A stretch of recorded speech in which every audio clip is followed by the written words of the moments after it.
So today we're going to be talking about the Cross Guild, which in my opinion is one of the most interesting factions right now. And I kind of see what Oda's doing with it. You know, all these significant characters that he has, and he's like, what do I do with them? You know, do I keep branching them off, focusing on their individual storylines? No, it would be easier to just bring them together in a faction. A super powerful, exciting faction. But right now, they're still kind of shallow. And I say that loosely because they have freaking Mihawk on their crew. But what if we already know what the full, or at least the front man, the top crew of the Cross Guild, the frontman of the Cross Guild is going to be? What if we already knew that? And what if I told you that we saw it in chapter 0? Well, I didn't think this would be possible, but when you showed me the manga panel, I was transformed. I was born anew. Sai has brought up the idea of something similar, but not with this cast of people. So, and one of them, it makes a lot of sense. The other one, I'm like, ooh, I want to see this happen. I want to see how this goes down. So like, and then yeah, when you show it, when I got the spoilers of what we're talking about, ooh,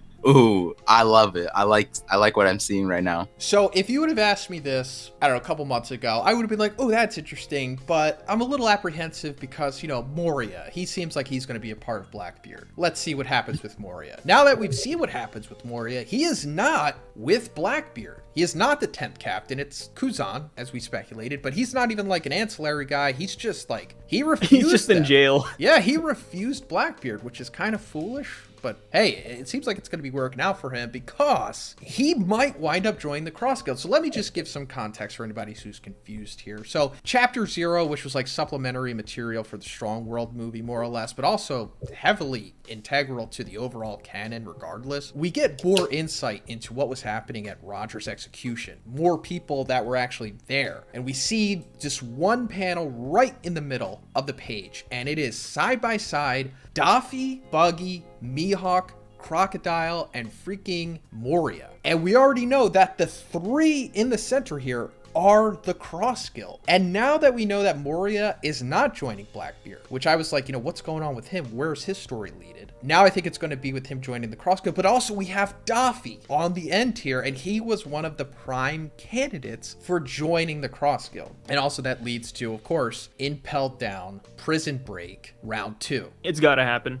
Yeah. I mean, especially the trend. especially with Dofi. I mean, even in Marineford, Crocodile and Dofi were almost like a tag team, where Dofi just kept on following him around, saying, "Hey, you want to team up? Let's rule the world. Let's do our thing." And then Crocodile kept on turning him down. But now that we're time skip, now that Dofi's been defeated and he's in jail, it's like maybe he will take him up on that offer. Maybe the tables have turned, and then Dofi's gonna come running to Crocodile instead. Who knows? Yeah, but I mean, like the idea of Impel Down 2.0. Yeah, like the half the reason why Oda keeps certain characters alive is so that he can bring them back, right? It's more of a question of where, and if this is the answer, I think like specifically for Doflamingo, like that was like a natural progression of things, right? Like from the bounties that they put out, it's like it reminded us of Dressrosa. The system that they had, it matches it perfectly. Doflamingo just seems like a character that would fit in like what feels like Buggy's circus, right? Like this dude, like he wasn't he like tightrope walking at one point too. Like this dude actually could just be in a circus. Like that's what Doflamingo kind of is. And Impel Down is kind of interesting because I was having this thought the other day that like Shiki escaped from Impel Down by cutting off his legs and then using his devil fruit powers. I was like, Doflamingo could do that. Like Doflamingo has stitched his organs together, right? Like, so why can't, like when he was like, oh, they sent assassins after me, I'm like, I'm half expecting Doflamingo just escape himself. Whether Impel Down 2.0 is like instigated by an outside party, I don't even think that necessarily needs to happen. I think Doflamingo could just break himself out like through any means necessary and then just stitch himself back together like a monster, and then his entire crew's there, right? Like, so he has more than enough reason to break out the other prisoners, and his family's being experimented on. Senior Pink has like got turned into green, well, not him got turned into green blood, but somehow his some kind of juices got extracted, is all I'm gonna put it, right? In that regard, like Doflamingo joining Cross Guild makes a lot more sense than Moriah at this point. I have always felt like he wasn't gonna join Blackbeard willingly. Then Moriah's just like that kind of like stubborn dude, but especially because like what he killed Absalom from what we understand. But in my opinion, in a lot more of a precarious situation than Doflamingo. Like he's imprisoned underneath an island where the it's controlled by an island man devil fruit, and on top of it right now is an admiral and like a god fighting. I don't know how he escapes and manages to get to Cross Guild one way or the other, because when Perona asked Kobe to like, oh, could you free Moriah, like, was Kobe gonna like let him free? Like, was that what Perona thought? You know what I mean? Like, it's kind of interesting because it's like, you know, he is a wanted man that, and now Garp is here. Like, I'm pretty sure Garp would also capture Moriah too. So one way or the other, it's like Moriah sees the surface. There's people that don't want him to go to Cross Guild, and I don't know how he gets past that. But first, let's talk about the sponsor of this video, Extra Wallet. So guys, I can't express to you how much I love the Extra Wallet. I've been using it for over 2 years now, and it's never let me down once. Like 6 out of 10 times when I use this in public, I always get compliments on it, or I'm just asked like what it is. It's slim and sleek, holds 6 of your cards and easily pop out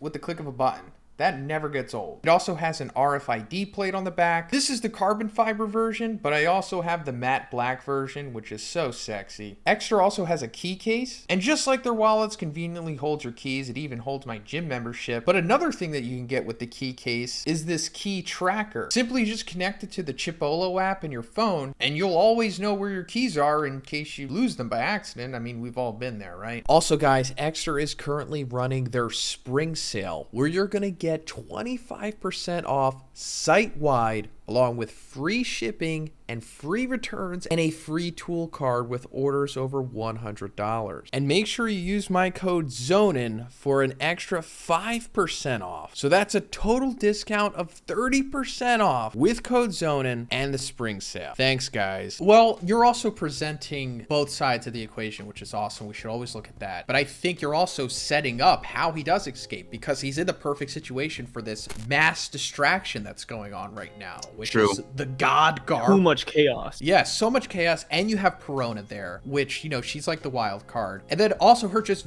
you know, vocally telling the audience, hey, whoever, not even just Kobe, just whoever, can you know, break Moriah out? I think that's setting the seeds for sure. And who knows, maybe we wind up with this little interesting Moriah, Kobe, Perona, like on this boat, kind of like this, you know, odd what a thing trio going on. Yeah. I mean, maybe not, but I just think that Moriah, one way or another, gets out of here. I mean, he kind of has to, right? I feel like he will, personally. I think Kobe doing this favor for Perona, I feel like it gives it more validity to me, at least. Because Kobe will keep his promise. He'll definitely break Gecko Moriah out. Even though he's a bad guy, even though he's wanted, Kobe at least will let him go. Garp, I'm not too sure. But then again, Garp is just like Luffy, right? Like, Luffy, he'll see something, he's like, oh, you made a decision? All right, cool, whatever. And then Luffy just moves on. Like, if Zoro made this same deal and Zoro would like say, hey, I'm gonna break out, I don't want to use anybody extreme, let's say Senor Pink, just for a weird example. If Zoro made a promise to break out Senor Pink, and Luffy and Senor Pink have some bad blood because he was part of the Don Quixote family, Luffy would just say, oh, well, Zoro made that decision, all right, whatever, and then he'd just go about his day. I see Garp doing the exact same thing. And he probably did that with Roger once or twice. Oh, yeah.